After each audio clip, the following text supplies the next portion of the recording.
Now, I've heard other people explain this topic in an interesting way, and it resonated with me, so I'm going to do a similar thing for you. Now, if someone held a $100 bill to you and they scrunched it up and they threw it on the ground and stomped on it with their foot and they picked it up and said, did you want that $100? Yeah, I'll have the $100. Hasn't lost any value. And they went, all right. They scrunched it up some more and they threw it in a bin. Pick it out of the bin, still worth $100. They get a pair of scissors and they cut it in half. I'll get some sticky tape, put it back together, it's worth $100. I want you to consider that as an analogy, and it's a good one.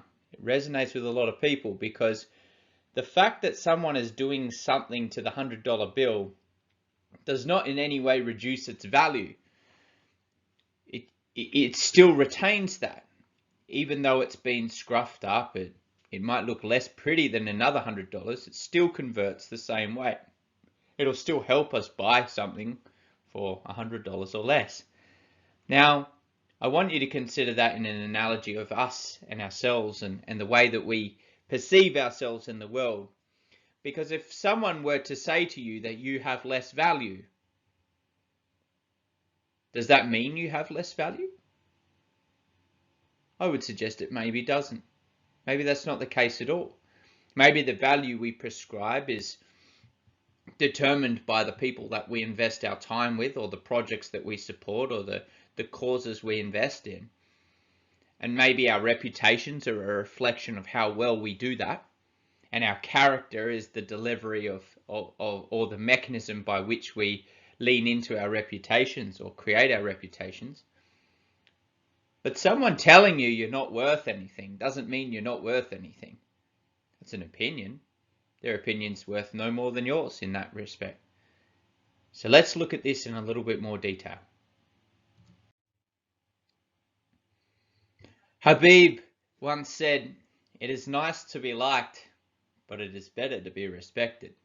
And I agree. I think it's a very good analogy. There is a tendency in our society today to want to be liked by everyone. Now, this extends even further insofar that people want to be appeased by others. They don't want any conflict, or they don't want any issues relating to the relationship or to the dialogue or to the conversation. They just want to get by without having issues. Well, the world's a complex place. It's full of different belief structures, different people. And I'll tell you what, no matter how hard you try, you're not going to please everyone. And in fact, there are certain breeds of people out there that the better you do, the more they'll hate you. Just because. Okay? And so if we accept the fact that we're not going to be liked by everyone, we start looking at it from a perspective of who do we want to be respected by. Now, I had this reframed for me by a mentor once, and it said, love yourself, but don't be in love with yourself. All right, and that should open for many people up a topic about ego and pride. Having a sense of self-awareness is very different to having ego and pride that will drag you down. Ego and pride will hold you back. You won't want to engage in things that might make you look embarrassed, or might make you feel inferior to other people. That's a dangerous thing. Ego and pride will very rarely serve anyone well. And Jordan Peterson once said, and I particularly like this, is the aversion of being harmless.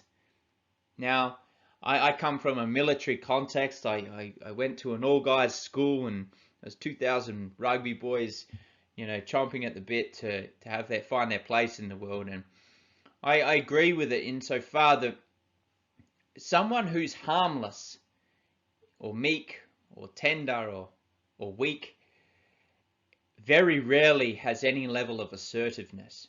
They have no presence, because there's no repercussions for someone else if their values are to be trod on.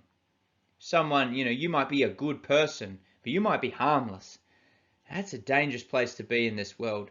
There needs to be teeth behind every animal. I mean, even a rabbit should bite you if you've done the wrong thing by it. So really consider, how do you present to the world, and are there repercussions for others who might want to use you as a punching bag?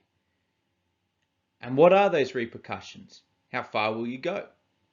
Will you stand up for someone who might also be being trodden on, or might not be being listened to?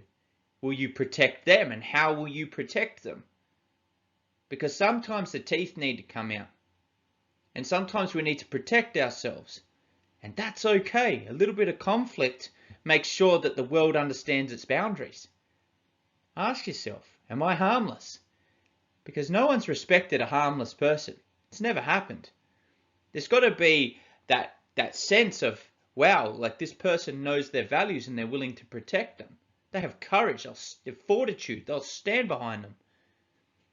Ask yourself, are you harmless? Would other people say you're harmless? And if you're harmless, what are we going to do about it? I hope this course by the end, particularly in Module 2, addresses it.